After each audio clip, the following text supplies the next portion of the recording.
ሰላም ሰላም ቤተሰቦቼ በያላችሁበት ፈጣሪ ሰላም ይድረሳችሁ ያልኩ ለቤት አዲስ የሆናችሁ ቤተሰብ ሁኑ ላለው ጉድ ሳይሰማ መስከረም አይጠባም አሉ።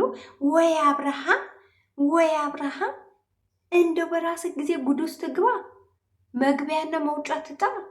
እንደዚህ በቃ ፍንፍን ሆንክ እኮ አብርሃም። ምን ይዋጥክ? ወይ ጉድ!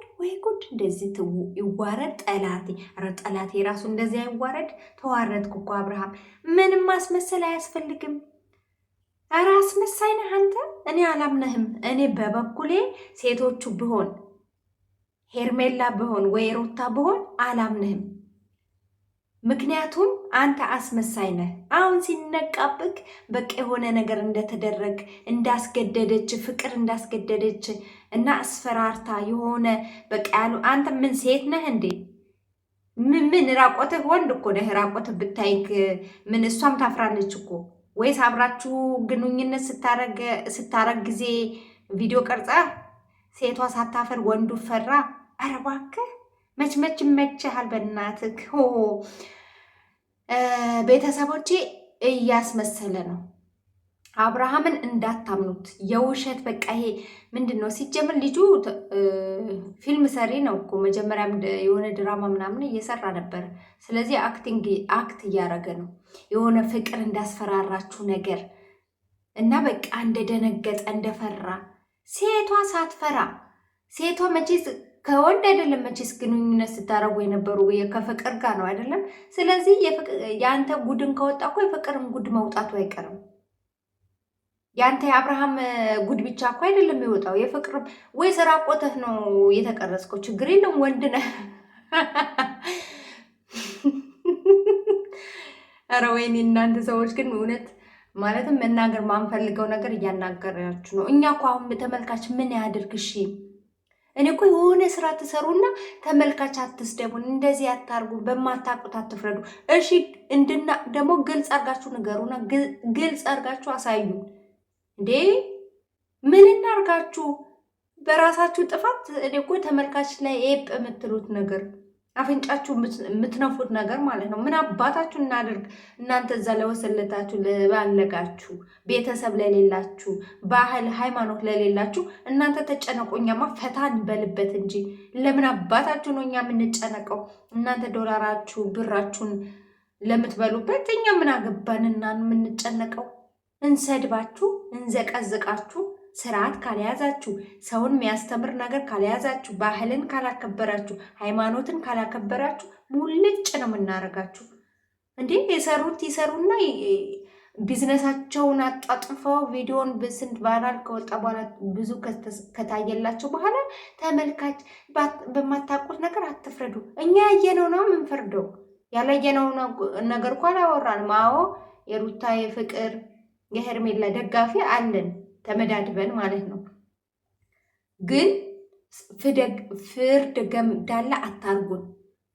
እራሳችሁ እኛ ሳንፈልግ ነው እንግዲህ ቪዲዮ ቀርጻችሁ የምትለቁብን። እሺ እኛ አስተያየት አንስጥ እና ዝም ብለን አይተን እንውጣ ወይስ ጎበዝ ጀግናዎች እንበላችሁ? ስታጠፉ አጠፋችሁ አንላችሁ ትባላላችሁ። እናንተ ቢዝነስ ነው የምትሰሩት አይደለም? እየሸቀላችሁብን ነው፣ እኛም እንሸቅላለን። እንዴ ፍቅር እኮ አለች ተመልካች እንድሰድቡኝ አልፈልግም እና እንድንመርቅሽ ነው የምትፈልጊው። እልልል እንድናጨበጭበልሽ ነው የምትፈልጊው። አልገባኝም። እሺ አንቺ ቪዲዮ ይዘሽበት ከሆነ አንቺስ ቤተሰብ የለሽም? አታፍሪም? እሺ ልጅ አለሽ፣ ልጅቷስ የወለሻን ልጅስ? እኔ የወለደ አባትዮ ሲጨነቅ ልጄን ፎቶዋን አታውጡብኝ ባካችሁ፣ ልጄን ተዋት፣ ፍቅርን እንደፈለጋችሁ ተጫወቱባት፣ እንደፈለጋችሁ አድርጓት፣ ግን ከልጄ ራስ ውረዱ ብሎ ወንድ ልጅ ወጥቶ እየተማጸነ አንቺ ለልጅሽ ግድ አልሰጠሽም። በቃ ግድ አልሰጠሽም። አብርሃምን ነው እያሳደርሽ ያለሹ። የልጅሽ አባት ያ የተከበረ ስርዓት ያለው ልጅ ትተሽ ይሄ ጋጠወጥ የሆነ የሴቶች ምንድነው ጭን ማይበቃው ማለት ነው እንደፈለገ ረግጦ ይለቃቸውና መጨረሻ ላይ እኛ ላይ ይይይይ ሄርሜላ ተይ ይቅርብሽ፣ ይሄ ልጅ አይሆንሽም፣ ይሄ ልጅ ወስላታ ነው፣ ባለጌ ነው፣ ተው ይቅርባችሁ። አይ ተመልካች የኔ ምቀኞች ናችሁ፣ ትቀኑብኛላችሁ። በቃ ትሰድበናለች። እሺ ብለን እሺ ይበለን፣ እኛማ ይበለን ይበለን። ሩታም ከዚህ በፊት ተይ አንቺ ልጅ ቅርብሽ፣ ይሄ ልጅሽን አርፈሽ አሳድጊ፣ ፈጣሪ ልጅ ሰጥቶሻል። ይኸው ከሆስፒታል ጀምሮ በቃ ሆስፒታል ላይ ነው አይደለም የተለያዩት። ከተለያዩ ጀምሮ ከሱ ጋር ናት። በቃ ለልጇ እኔ በምን ሰዓት ጊዜ እንደምትሰጥ አላቅም። ተኳኩላ ምን ብላ ተሽቀርቅራ ልጅ የምታጠባም አትመስልም። በቃ ልጇም ራሱ ዞር ብላ የምታየው ሁሉ አይመስልም። ለምን የሁሉም ጭንቅላቷ የሁሉም ውጥረት ውስጥ ገብቶ እንዴት ልጁ ይታይ? አክስቲዮ እኮ እንደው ግራ ሲገባት ነው አክስቲዮ አንጠልጥላ ቤቷ የወሰደችው። እና ፍቅር የምትባዩ ደግሞ አባትዮ ወጥቶ እየተናገረ ፍትህ ለልጄ ልጄን ስሙን አትጥሩት እያለ እየጮኸ አንቺ ስለ ልጅሽ ግድ አልሰጠሽም። ስለወለሻት ልጅ በቃ የሆነ ልደቷ ሲደርስ ምናምን ሰው እንዲያቅልሽ እንትን ትነሻለሽ። በቃ ህዝቡ እንዲያይልሽ ኬክ የሆነ ነገር ትሰሪያለሽ። ህዝቡ እንዲያቅልሽ እየዬ ብለሽ ትፖሳስቻለሽ ማለት ነው። እና ህዝቡ ላይ ልታብጅ ትፈልጊያለሽ እንዴ? በራስሽ ስህተት በራስሽ ጥፋት እንዴ? አንቺ ወንድ አስገድደሽ እውነት ራቆት ቪዲዮ አንስተሽ እያስገደድሽ ነው። እውነት ይሄ ብልግና ነው። እውነት አርገሹ ከሆነ እውነት አብርሃም እያስመሰለ ከሆነ ቤተሰብ ፍቅር በጣም ብልግና ነው። ጀግንነት አይደለም። ጀግና ነሽ አትበሏት።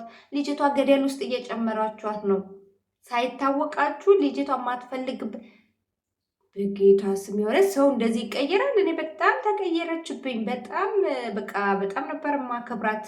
ከፉፉ የተጣላች ጊዜ እኔ ፉፉ አይንህን ብዬው ነበረ። ለካ እጅሬ አቃጥለው ልደፋው። ለካ እጅሬ 10 ዳጊ 10 ምን።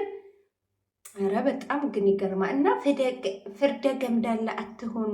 መጀመሪያ እውነቱን ሳትነግሩ የት አባታችሁ ነው እኛ የምናውቀው እንዴ? እኔ እኮ ህዝብ ለሚጮሁት ነገር እኮ ነው። የራሳቸውን እንደፈለጉ ይማግጡ ነው። ህዝብ የሆነ ነገር ብሎ አስተያየት ሲሰጣቸው እንዴት ህዝብ እንደዚህ ይናገረኛል? እና እኛ ላንናገር እናንተ ወደ እኛ ለምን ስራችሁ ይዛችሁ ትመጣላችሁ? ግትር የሆነ ከጀርባቸው የሆነ ግቢ ያለ አበባ ያለው በቃ እዛ ቦታ ላይ ተገትረው ይሰራሉ። ሌላ ቦታ እንኳን ሻይ ቡና ምናምን ሲሉ ቤት ውስጥ አይሰሩ ምን አይሰሩ እንዴ? ኧረ እና አብረሽ እያስመሰልክ ነው። ምንም የተደረግከው ነገር የለም። የእውነት አርጋ ቢሆን አሁን ለፍቅር አንሰህ ነው አንተ። ምን ነው ኢትዮጵያ ውስጥ ህግ የለም ማልክ? ምን ነው ኢትዮጵያ ውስጥ ይሄን ያህል እንደው ፍቅር አሸንፋህ አንተ ከነ ዳኒ ከነምን ከነ ወንድምህ ከነ ዳዊት ከሁሉም በልጣን እሷ አንድ ሴት ልጅ አሸንፋህ ነው በዚህ ደረጃ። እና አታስመስል አውቀህ ነው በቃ ስለተነቃበ የሄርሜላን ልብ ለመያዝ ያው ይሄ ቪዲዮ ማየቷ ስለማይቀር የእሷን ልብ ለመያዝ ብለህ ነው የምታስመስለው። እና ሁላችሁም ባለጌዎች ናችሁ። እኔ የትኛው ጨው የትኛው ስርዓት እህትዮ ከዛ ትብሳለሽ ወንድምዮ ከዛ ጓደኛ የተባለው ምናችሁ ማያምር ምናችሁ ማለት ነው።